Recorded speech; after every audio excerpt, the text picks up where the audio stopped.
नमस्कार, मैं रचना शर्मा चढ़ती कला टाइम टीवी देख रहे सभी दर्शकों का स्वागत करती हूं। आप देख रहे हैं हरियाणा के समाचार। समाचारों की शुरुआत से पहले एक नजर आज की मुख्य सुर्खियों पर।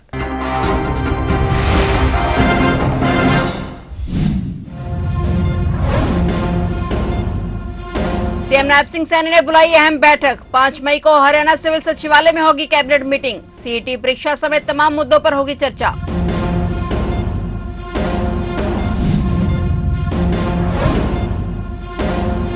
हरियाणा विधानसभा में 36वां अंतर्राष्ट्रीय विधायी प्रारूपण प्रशिक्षण कार्यक्रम 16 अप्रैल से 21 अप्रैल तक आयोजित कार्यक्रम। मुख्यमंत्री नायब सिंह सैनी ने की शिरकत। गुरुग्राम लैंड स्कैम, वाड्रा से तीसरे दिन भी पूछताछ। आज फिर प्रवर्तन निदेशालय के ऑफिस पहुंचे रॉबर्ट वाड्रा, बोले यह एजेंसियों का दुरुपयोग।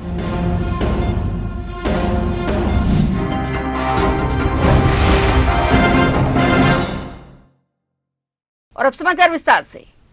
हरियाणा से बड़ी खबर सामने आई है। मुख्यमंत्री नायब सिंह सैनी ने हरियाणा मंत्रिमंडल की अहम बैठक बुलाई है। मुख्यमंत्री नायब सिंह सैनी की अध्यक्षता में यह मीटिंग 5 मई 2025 को दोपहर 2 बजे हरियाणा सिविल सचिवालय चंडीगढ़ की चौथी मंजिल पर स्थित मुख्य समिति कक्ष में होगी। जानकारी के मुताबिक मई के पहले सप्ताह में सीएम नायब सैनी ने कैबिनेट मीटिंग बुलाई है। इसे लेकर मुख्य सचिव अनुराग रस्तोगी की ओर से नोटिफिकेशन भी जारी कर दिया गया है। मिली जानकारी के मुताबिक इस मीटिंग में CM Nayab Saini CET exam सहित अन्य कई मुद्दों पर फैसला लेंगे। हालांकि मुख्यमंत्री पहले ही ऐलान कर चुके हैं कि मई में सीईटी एग्जाम आयोजित किया जाएगा।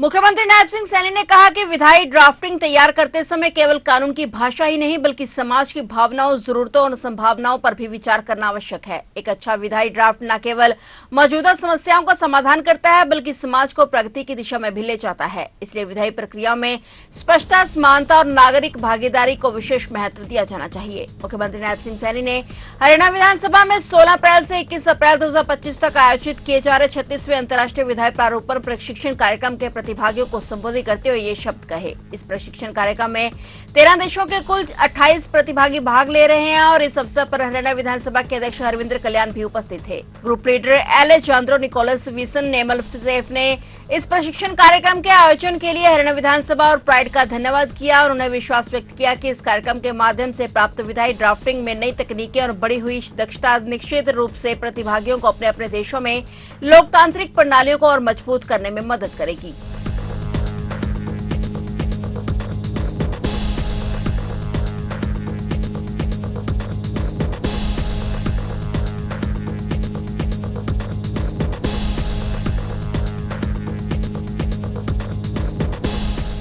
प्रवर्तन निदेशालय शिकोहरपुर जमीन घोटाले मामले में रॉबर्ट वाड्रा से लगातार पूछताछ कर रही है। 2 दिन में 10 घंटे तक पूछताछ चली और आज फिर 17 अप्रैल को ईडी ने लगातार तीसरे दिन रॉबर्ट वाड्रा को पूछताछ के लिए बुलाया। लगातार पेशी को लेकर बोलते हुए रॉबर्ट वाड्रा ने कहा कि यह भाजपा का राजनीतिक प्रचार है। सोनिया गांधी और राहुल गांधी के खिलाफ चार्जशीट दाखिल की गई है और मुझे भी उसी दिन बुलाया गया। वहीं उन्होंने कहा कि ये ईडी समन चलता रहेगा क्योंकि हम आंदोलन करते हैं और हम लोगों के लिए लड़ते हैं। बता दें कि पहले दिन कांग्रेस सांसद प्रियंका गांधी के पति रॉबर्ट वाड्रा से शिकोहरपुर जमीन घोटाला केस में 6 घंटे पूछताछ चली और वहीं कल दूसरे दिन 4 घंटे सवाल जवाब चले। सूत्रों के मुताबिक पूछताछ का मकसद ये जानना है कि क्या इस डील से कथित रूप से कालाधन सफेद किया गया और क्या सरकारी तंत्र का दुरुपयोग हुआ है।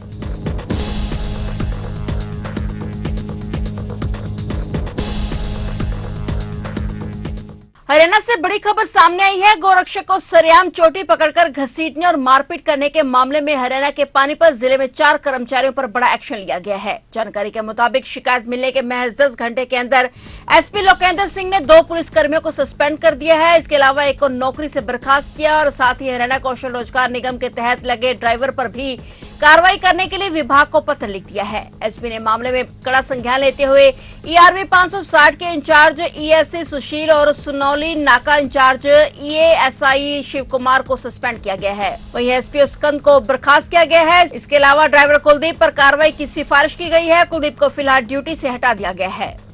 जो पुलिस कर्मचारी के विषय में एक वीडियो वायरल हुई थी, जो पुलिसकर्मी हाथापाई करता हुआ नजर आ रहा था, बालों से एक गोरक्षक को बालों से पकड़कर घसीटता नजर आ रहा था। उस विषय में कल एसपी साहब को एक शिकायत प्राप्त हुई थी और तुरंत उस पर संज्ञान लेते हुए एसपी साहब ने प्रारंभिक जांच करवाकर और जो इसमें ईएससी सुशील कुमार था उसको निलंबित कर दिया गया है। इसके अलावा नाके पर जो तैनात EASI शिव कुमार था उसको भी निलंबित कर दिया गया। इसके अलावा इसमें 2 कर्मचारियों की और भूमिका थी, जो एक SPO है सकंद नाम का और एक कुलदीप नाम का जो ड्राइवर है वो HKRN के अंतर्गत है। तो जो 2 पुलिस कर्मचारी थे उनको तुरंत प्रभाव से निलंबित कर दिया गया है, उनकी जांच अलग से अमल में लाई जाएगी। और दूसरे जो कर्मचारी एक SPO और HKRN का जो कर्मचारी था उनकी जो SPO है उसको भी बर्खास्त कर दिया गया है तुरंत प्रभाव से, लेकिन जो HKRN का कर्मचारी है उसकी अलग प्रक्रिया है, उसको भी जल्दी ही सेवा मुक्त किया जाएगा। निर्धारित प्रक्रिया के अनुसार कार्रवाई करके उसको भी सेवा मुक्त इसमें किया हरियाणा जाएगा। के कैथल जिले में डबल मर्डर से सनसनी फैल गई। कातिल कोई और नहीं, उसका अपना ही है। एक पिता ने अपने ही बेटे और पत्नी को मौत के घाट उतार दिया। गांव बरोड में यह हत्याकांड सामने आया है और आरोपी युवक अजय ने अपनी 32 वर्षीय पत्नी सुदेश के सिर में ईंट मारकर हत्या कर दी और इसके बाद उसने 8 महीने के बेटे को पटका और गला दबा दिया। बच्चे की हालत नाजुक थी, लेकिन इलाज के दौरान उसकी भी मौत हो गई। घटना के बाद आरोपी पति फरार हो गया, जिसकी पुलिस तलाश कर रही है। जानकारी के मुताबिक हत्या का कारण परिवार में आपसी कलह बताया जा रहा है। जैसे ही आसपास के लोगों को इस घटना की जानकारी मिली, उन्होंने तुरंत डायल 112 पर कॉल करके पुलिस को बुलाया। पुलिस की टीम तुरंत मौके पर पहुंची। DSP गुरविंदर सिंह और SHO मौके पर जांच कर रहे हैं। पुलिस द्वारा आज लाशों का पोस्टमार्टम करवाया जा रहा है, जबकि आरोपी की तलाश के लिए टीमें भेजी गई हैं।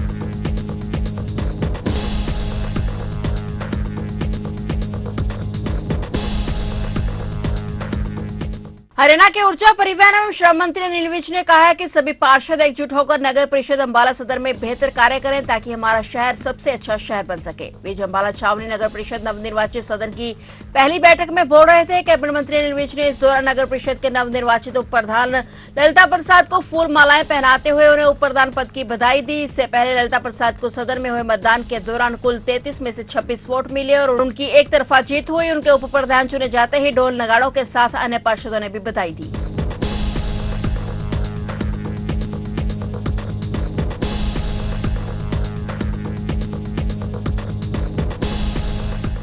हरियाणा के सोनीपत में राशन डिपो पर छापेमारी की गई। खाद्य एवं आपूर्ति विभाग की टीम ने गांव जखोली और पापसरा में छापेमार कार्रवाई की। राशन डिपो संचालक एक लाइसेंस पर 5 जगह स्टॉक कर राशन वितरित करता था। स्टॉक की अब तक की जांच में गेहूं, चीनी और तेल कम मिला और बाजरा ज्यादा मिला है। मामले में टीम पूरी कार्रवाई करेगी। वहीं विभाग की इस कार्रवाई से अन्य डिपो होल्डर्स में हड़कंप का माहौल देखने को मिल रहा है। विभाग अब अनियमितता बरतने वाले डिपो होल्डर्स के खिलाफ सख्त कार्रवाई के मूड में नजर आ रही है। निरीक्षक स्टॉक रजिस्टर और वितरण रिकॉर्ड की गहनता से जांच कर रहे हैं।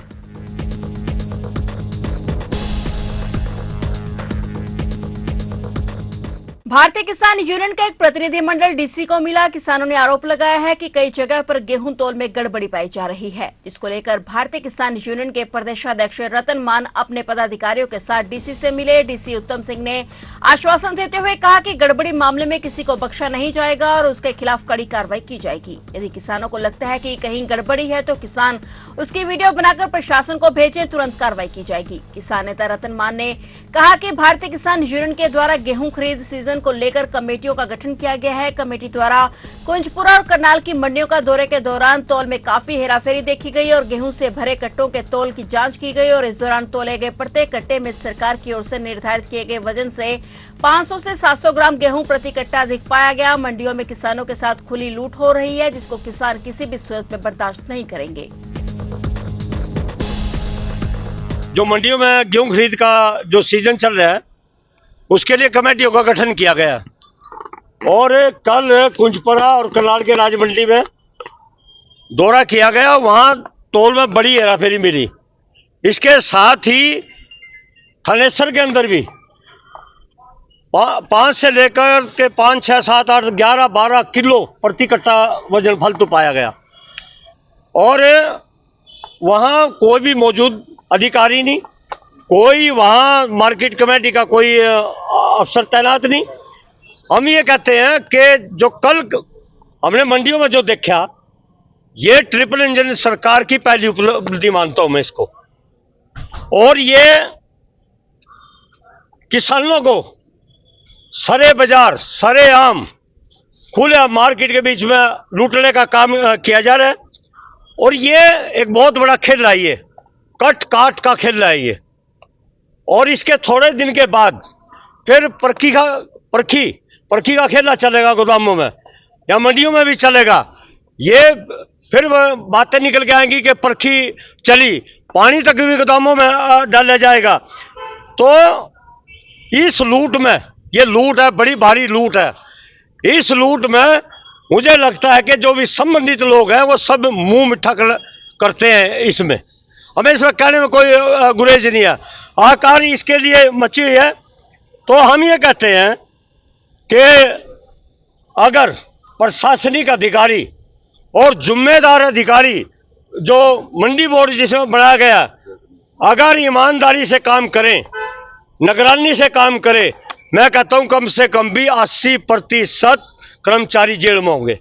गांव बसली में गेहूं की खड़ी फसल में आग लग गई। किसान जोगिंदर ने ठेके पर जमीन ली थी और उम्मीद थी कि गेहूं की फसल अच्छी होगी और फसल तो अच्छी हुई, मगर आखिर में सब कुछ राख हो गया। किसान का कहना है कि बिजली विभाग की लापरवाही के कारण ढीली तारों में शॉर्ट सर्किट हुआ और चिंगारी आग की चपेट में ऐसे बदले कि सब कुछ सवा करके, जिससे करीब 4 एकड़ में खड़ी गेहूं की फसल, एक चिंगारी ने लाखों की फसल को जलाकर राख कर दिया। किसान जोगिंदर सिंह ने बताया कि खेतों के ऊपर से हाई वोल्टेज की लाइन गुजरती है और तारें बिल्कुल ढीली पड़ी हुई हैं। इन तारों से शॉर्ट सर्किट हुआ है जिससे चिंगारी निकली और इसी चिंगारी से गेहूं की खड़ी फसल में आग लग गई।